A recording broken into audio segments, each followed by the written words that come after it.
Hello there, welcome to our channel. In this video, I will show you what is poke in Facebook. So, poke is a feature that allows you to interact with others in a lighthearted and playful manner.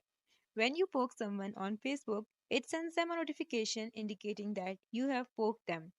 What does poke mean on Facebook?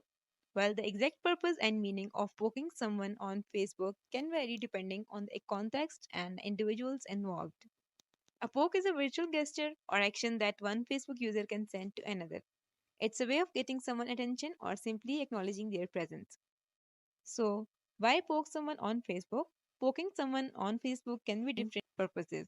It might be used as a friendly gesture or playfully to engage in a digital interaction. Overall, a poke is a light-hearted way to connect with someone on Facebook, but it's important to use it thoughtfully and consider the context of your relationship with the other person. Hope you understand what does poke means on Facebook.